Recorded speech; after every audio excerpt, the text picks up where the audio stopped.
Sir Vijay sir, మనము ఉదయం నుంచి అల్లు అర్జున్ గారికి సంబంధించిన అంటే ఇంటికి వెళ్ళడం, అరెస్ట్ చేయడం, వైద్య పరీక్షలు, రైట్, కోర్టుకు తరలించడం, ఆ నెక్స్ట్ మనకి నాంపల్లి హైకోర్టు 14 రోజుల పాటు రిమాండ్ విధించడం, తర్వాత హైకోర్టులో ఉన్న స్క్వాష్ పిటిషన్కి సంబంధించి మధ్యంతర బెయిల్ రావడం. ఈ టోటల్ ఎపిసోడ్ గురించి ఏం చెప్తారు సార్? పొద్దుటి నుంచి సాయంత్రం ఇంతకు ముందు వరకు జరిగిన ఈ కట్ ఆఫ్ ఏమంటారు?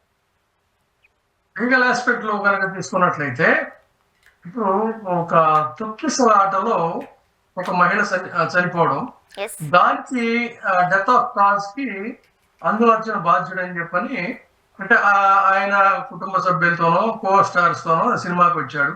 వచ్చిన తర్వాత ఏంటంటే ఒక్కసారిగా ఒక ప్రమోషన్ దారి తీసింది. ఆ పరిస్థితుల్లో దీనికి ఈయన బాధ్యుడు అని చెప్పని ఇంప్లికేట్ చేశారు. దీన్ని ఇంప్లికేట్ చేయడం అని అనాలి. ఒక నిండు ప్రాణం పోవడం దురదృష్టకరం. దాన్ని కూడా అల్లు అర్జున్ కూడా ఆయన దీంట్లో తన మీడియా ముఖంగా మాట్లాడుతూ వాళ్ళ కుటుంబానికి కూడా లోటు అయినప్పటికీ కూడా తన వంతు సహాయంగా 25 లక్షలు ఇస్తానని చెప్పని, మిగతా ఇంకా ఏదైనా కావాలన్నా వైద్య సహాయంకైనా ఒక మానవతా దృష్టితో ఒక బాధతో తన అభిమాని చనిపోయారనే దీంతో ఆయన ప్రకటించాడు. ఇదంతా కూడా హ్యుమానిటేరియన్ గ్రౌండ్స్ లో చూడాలి. ఇక లీగల్ ఆస్పెక్ట్ చూద్దాం. లీగల్ ఆస్పెక్ట్ చూసినట్లయితే ఆయన మీద పెట్టినటువంటి కేసులు ఇక్కడ ఈ రకమైనటువంటి దీనికి అంటే ఒక యాక్సిడెంటల్ గా, ఇప్పుడు ఇది యాక్సిడెంటల్ డెత్, ఇది ఇంటెన్షనల్ డెత్ కాదు. ఇది ఇంటెన్షనల్ డెత్ అయితేనేమో ఓకే, కానీ యాక్సిడెంట్ గా ఇప్పుడు ఆయనకు కూడా ఒక పర్సనల్ రైట్స్ అనేవి ఉంటాయి.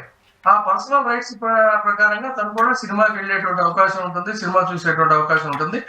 అదే క్రమంలో ఏంటంటే ఇక్కడ భద్రతా కారణాలు అనేటువంటి ప్రాతిపదిక వస్తే కొంతమంది ఇప్పటికే ముంబై నుంచి కూడా కొంతమంది తారలు సినిమా వాళ్ళు కూడా ఆయనకి సపోర్ట్ గా మాట్లాడుతున్నారు. కొంత న్యాయ చట్టం తెలిసినటువంటి వాళ్ళు ఏంటంటే ఇలాంటి యాక్సిడెంటల్ ఇష్యూస్ కి కేవలం ఒక వ్యక్తిని అల్లు అర్జున్ మాత్రమే బాధ్యుడిని చేయటం అనేటువంటిది సహేతుకం కాదు అని చెప్పని, ఇది దాదాపుగా సర్వత్రా కూడా వినిపిస్తున్నటువంటి ఆ మరణం పట్ల బాధను వ్యక్తం చేస్తూనే దీనికి ఆయన్ని బాధ్యుడిని చేయటం ఎంతవరకు కరెక్ట్ అనేది చాలా సర్వత్రా వినిపిస్తున్నటువంటి మాట. సో ఇక్కడ 2 ఆస్పెక్ట్స్ ఏంటంటే, ఒక సినిమా రిలీజ్ అవుతున్నప్పుడు అక్కడ ఆ థియేటర్ యాజమాన్యం అందుకు సరైనటువంటి జాగ్రత్తలు తీసుకోవాలి. ఆ స్థానికంగా పోలీసు వాళ్ళు సహాయం తీసుకోవాలి. పోలీసులు కూడా వస్తుంటారు. తర్వాత ముఖ్యంగా సంధ్యా థియేటర్ అనేటువంటిది రోడ్డు మీదకు ఉంది. రోడ్డు మీదకు ఉన్నప్పుడు ట్రాఫిక్ ఇబ్బందులు కలుగుతాయి. ట్రాఫిక్ ఇబ్బందులను దృష్టిలో పెట్టుకొని ఆ పర్యవేక్షణలో అదనపు బలగాల వాళ్ళు అక్కడ తీసుకురావడం, ఇదంతా కూడా పోలీసు వారి బాధ్యత. సో అక్కడ నెగ్లిజెన్స్ ఆఫ్ పోలీస్ అనేది కూడా చాలా స్పష్టంగా కనపడుతుంది. అండ్ మోర్ ఓవర్ పూర్తిగా పోలీసులు కూడా మనం బాధ్యులు, ఎందుకంటే ఇది ఒక యాక్సిడెంటల్ డెత్ ఇది. సో ఇది ఇక్కడ దీంట్లో ఈయన మీద పెట్టినటువంటి కేసులకు సంబంధించి పొలిటికల్ ఇంప్లికేషన్ ఉంది ఇందులో అని అనుమానించాల్సి వస్తుందంటే, సర్వసాధారణంగా ఏం చేస్తారంటే ఒక ఇంటెన్షనల్ గా మన ప్రత్యర్థిని మనం అరెస్ట్ చేసి బెయిల్ రాకుండా కొంచెం సేపు అయినా సరే జైల్లో ఉంచాలి అని అనుకున్నప్పుడు సర్వసాధారణంగా ఏంటంటే శుక్రవారం పూట అరెస్ట్ చేస్తారు. శుక్రవారం పూట అరెస్ట్ చేసినప్పుడు ఏమవుతుందంటే వెంటనే ఆ సాయంత్రానికి కోర్టుకి కనుక సబ్మిట్ చేసినట్టయితే ఫర్దర్ గా బెయిల్ తీసుకునేటువంటి అవకాశం శని ఆదివారాల్లో ఉండదు. శని ఆదివారాల్లో ఉండదు. మళ్ళీ ఇక మండే ప్రాసెస్ చేసరికి దాదాపుగా ఇంచుమించి 3 రోజులు 2.5 రోజులు జైల్లో పెట్టేటువంటి అవకాశం ఉంటుంది. ఇక్కడ కూడా అల్లు అర్జున్ అరెస్ట్ చేసినటువంటి విధానం కనుక చూసుకున్నట్లయితే దీని వెనకాల చాలా మంది మాట్లాడుతున్న దాని ప్రకారంగా అంటే దాన్ని మనం పొలిటికల్ అని పిలవాలా లేదు ఇంకేదన్నా ఇంటెన్షనల్ అని చెప్పని పిలవాలి. బట్ ఏదైనా ఒక ఇంటెన్షన్ అనేది అయితే దీని వెనక ఉంది అనేది కొంత ఈ శుక్రవారం పూట అరెస్ట్ చేసిన దాన్ని బట్టి మనం అనుమానించాల్సి వస్తుంది. విజయ్ సార్, ఇక్కడ ఇంకొక విషయాన్ని మనం ఒకసారి గమనించినట్లయితే ఈ రోజు హైకోర్టులో మధ్యాహ్నం 2:30కి స్క్వాష్ పిటిషన్ కి సంబంధించి వాదనలు వినిపించాల్సి ఉంది. దానికి సంబంధించి ఒక క్లారిటీ సాయంత్రం వరకు వచ్చే అవకాశం ఉన్న నేపథ్యంలో ఉదయం 11:45 ఇంటికి వెళ్ళి మిమ్మల్ని అంటే మహిళ మృతికి సంబంధించి మిమ్మల్ని కస్టడీలోకి తీసుకుంటున్నాము లేకపోతే అరెస్టు చేస్తున్నాము అనడాన్ని ఎలా చూడాలి? ఇది న్యాయపరమేనా? అంటే ఒకటి, ఇప్పుడు అక్కడ హైకోర్టులో క్వాష్ పిటిషన్ కిను వీళ్ళ లీగల్ ప్రొసీడింగ్స్ కి రెండింటికి కూడా లింక్ పెట్టి చెప్పలేదు. ఎందుకంటే అక్కడి నుంచి ఏమి ఇంటీరియం ఆర్డర్స్ ఏమి వీళ్ళకి అందలేదు. అదేంటంటే హీరింగ్ ఉంది ఆ రోజు. బట్ ఇది వార్తల్లో వచ్చింది. ఆయన ఏంటంటే హైకోర్టులో కేసు వేశారు, క్వాష్ పిటిషన్, తన మీద కేసు కొట్టేయాలి అని చెప్పని కోరారని. తన మీద కేసు కొట్టేయాలని కోరారన్న వెంటనే ఈ శుక్రవారం రోజు ఇంటికి వెళ్ళిపోయి హడావిడిగా చేయటం అనేది ఇది ఇక్కడ కొంత ఇబ్బందికరమైన పరిస్థితి.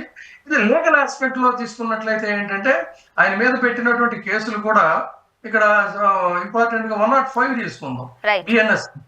బిఎన్ఎస్ యాక్ట్ 105 ఏంటంటే ఇది if the accused intent to cause death or injury that could result in death, the punishment is life imprisonment or a minimum of 5 years.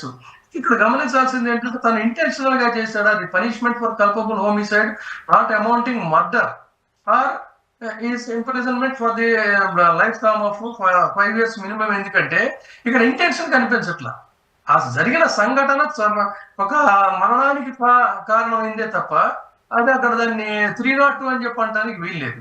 కాబట్టి ఉద్దేశపూర్వకంగా అక్కడ చంపడం అనేది జరగలేదు, యాక్సిడెంటల్ గా జరిగింది. ఇదే దీంట్లో తర్వాత చాలా హీరింగ్స్ కూడా ఉన్నాయి మనకి. ఇప్పుడు రీసెంట్ గా జర్నలిస్ట్ అర్నాబ్ గోస్వామిది ఉంది. సుప్రీంకోర్టు కూడా ఆయనకి వెంటనే బెయిల్ గ్రాంట్ చేసింది. ఇక్కడ ఫండమెంటల్ రైట్స్ కూడా ప్రధానంగా తీసుకోవాలి. ఆయన కూడా ఒక మామూలు వ్యక్తి, తనకు కూడా సినిమా చూడాలనేటువంటి ఒక భావన ఉంటుంది, దానికి వెళ్ళాడు ఆయన. అయితే దీన్ని ఆయన అనౌన్స్ చేసి వెళ్ళాలి. ఇక్కడ గమనించాల్సింది ఏంటంటే నేను సంధ్యా థియేటర్ సినిమా చూడడానికి వస్తున్నాను, ఓహో నాతో పాటు హీరోయిన్ కూడా వస్తుంది అని గనక ప్రకటన చేస్తుంటే అప్పుడు ఒక మాబ్ని ప్రొవోకేట్ చేయటము, లేదంటే ఇంకొక ఏదైనా ఇంటెన్షన్ ఉందని అనుకోవచ్చు. కానీ అది కాదు. జనరల్ గా టికెట్స్ టుగెదర్ అగ్ర హీరోలు ఏంటంటే దాదాపు నాకు తెలిసి కృష్ణ, విజయ నిర్మల్ గారు హీరోయిన్లుగా ఉన్న రోజుల నుంచి కూడా రిలీజ్ రోజు వాళ్ళకి ఇష్టమైనటువంటి సినిమా థియేటర్కి వెళ్ళి ఆ మాసెస్ లో కూర్చొని సైలెంట్ గా ఆ సినిమా చూడటం అనేటువంటిది వాళ్ళకు ఉన్నటువంటి ఒక సంప్రదాయం. అదే దీన్ని వీళ్ళు కూడా కొనసాగించారు. అయితే జరిగిన సంఘటన దురదృష్టకరమైన సంఘటన. ఇక్కడ ఇది కాబట్టి దీని వెనక ఏదో ఒక పోటీ ఉంది, శుక్రవారం రోజు అరెస్ట్ చేయడం అనేది అనుకోవాలి.